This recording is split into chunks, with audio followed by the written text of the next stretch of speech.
Radioactive sources are, needless to say, very dangerous in the wrong hands. It seems that lost source incidents are far more regular than you would like. After its dissolution, the countries that formed part of the former USSR were forced to maintain, protect, and dispose of radioactive sources. An industry that was centrally controlled by an established government infrastructure was almost overnight dissolved, resulting in highly dangerous materials falling to the responsibility of new fledgling governments, dealing with the complex aftermath of communism. The change in the economies of such countries resulted in financial hardship, where government support was once there no longer existed, leaving people to try and carve out a living via any method possible, and one such way was through scrap metal. A waste repository in Tammiku, Estonia, became a prime target of three opportunistic scrap thieves. This is due to the relatively isolated and unguarded state of the site, but this would be a very grave mistake. Today we're looking at the radiological accident in Tammiku, and as such I'm going to rate this incident here 5 on my patented plain difficult disaster scale, and here 3 on the legacy scale.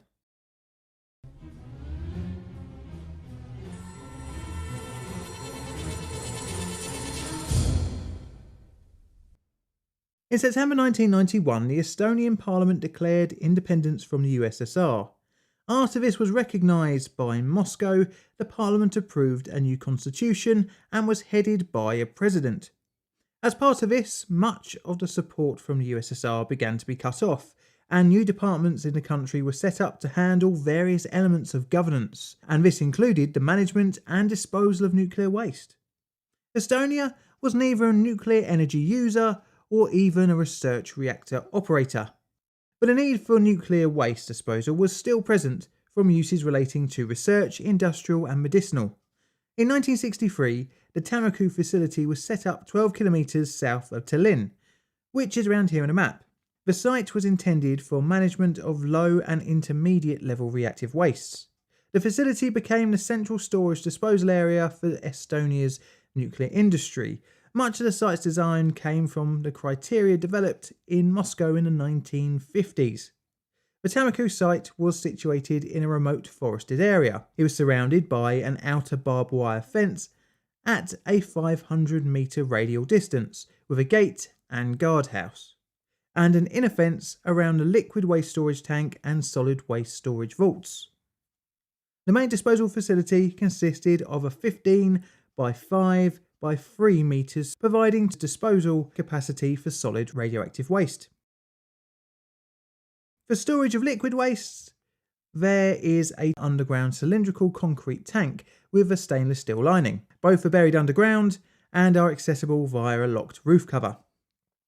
The site was updated in the 1980s, but the project was only partially completed due to lack of resources. None of the waste stored at Tammiku was planned to be treated, and after around 30 years of use, 1,028 batches of waste had been disposed of at the facility, totalling approximately 97 tonnes, with a total activity of 200 terabecquerels.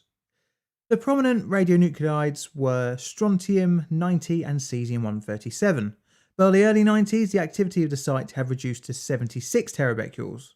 The facility was also around the same time looking a bit worse for wear and no round-the-clock security personnel.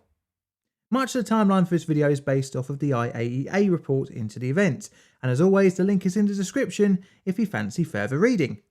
This brings us on to the 21st of October 1994 and 3 brothers breaking into the Tammiku facility. In order to gain access, they climbed the fences, broke into the repository and climbed down into the pit, in doing so bypassing the electric alarm system.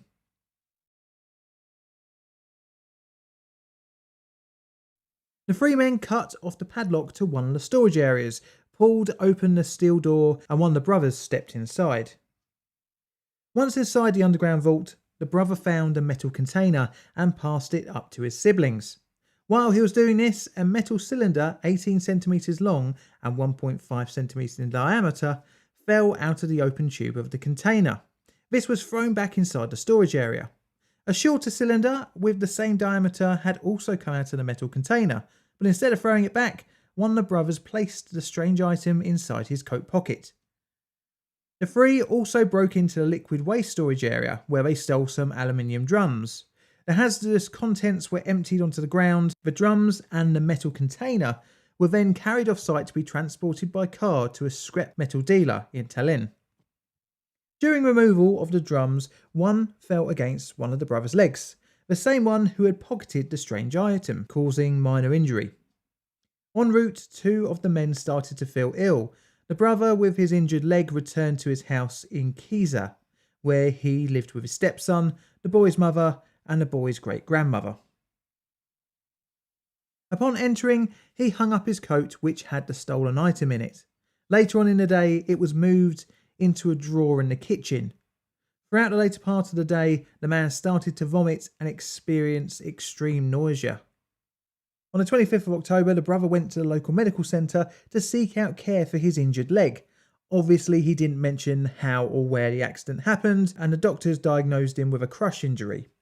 However, within a week, on the 2nd of November, he would be dead with an official cause of kidney failure. But this was because the medical practitioners weren't aware of what or where the brother had been and taken home with him from the woods. The theft at the Tammiku storage facility wasn't discovered until the 8th of November, when more waste was disposed of on site by operators. The workers noticed that the securing padlocks to the waste vaults had been cut and replaced them. What was even more suspicious was that the dose rate on site had drastically decreased since the last disposal on site in September. The operators didn't think to report this or the damage to the locks to management. For days, the item taken from the site sat in the kitchen drawer, being close proximity to the inhabitants within, including the dead brother's stepson and the family dog. The next victim was said dog, who had been showing signs of acute radiation sickness, which was not a considered cause of illness of a family pet. The Canis familiaris passed away on the 16th of November. The stepson had discovered a strange item in the drawer after searching for tools to fix his bike, and during this time he had touched the object. Finally, on the 17th of November 1994, the 13-year-old stepson was admitted to hospital with severe burns to his hands. These were diagnosed as radiation-induced, and the police were notified. This worrying case of the burns sparked a region-wide search for possible multiple orphan sources.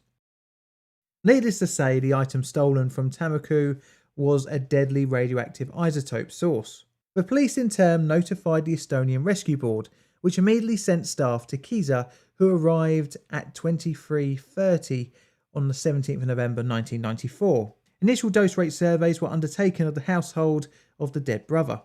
Members of the rescue board briefly entered the house to try and locate the source. The measured dose rate of 1.2 gray per hour was recorded close to the surface of the drawer in the kitchen.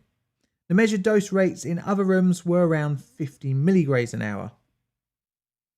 This resulted in all houses within a 200-metre range being evacuated, totalling 15 families.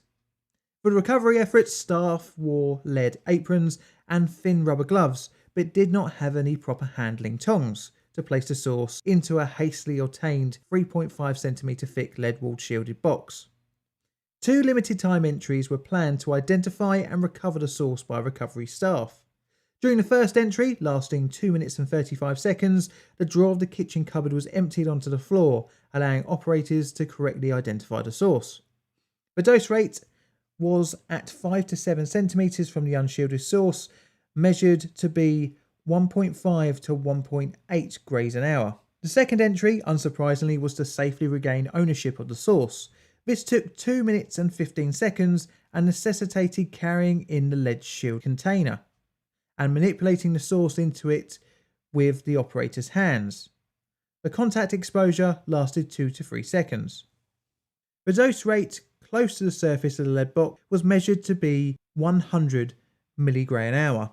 Once recovered, the source inside its new container was placed in the back of a van for the transportation back to the Tammiku repository. The recovery operation was completed by 2:30 p.m. on the 18th of November 1994. Neighbours were then permitted to return to their homes. The item that was thrown back by the brothers into the vault turned out to be a spacer. hinting that the item stolen for scrap was actually a source carrier of some sort. Strangely, it was uncertain at the time what radioactive element made up the lost source, as the recovery team lacked any portable gamma spectrometry equipment in Tallinn, making it very difficult to determine the precise nature of the radioactive source. It was most likely either cesium-137 or cobalt-60, but eventually it was discovered to be cesium-137, when a portable gamma spectrometer provided by the IAEA was used at the Tammiku facility in December 1994. The source was estimated to be between 150 gigabecquerels to 7.4 terabecquerels of radioactivity, clearly enough to prove to be fatal if exposed near for too long. Even more worrying was that in January 1995, a second unaccounted for source was discovered alongside the road between Tallinn and Narva. A Swedish-led recovery team helped in safely returning this 1.7 terabecquerel source back to Tammiku.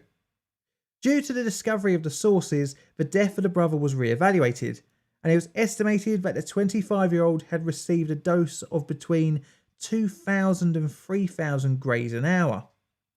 One of the other brothers later showed signs of burns on his hands from a possible handling of the source as well.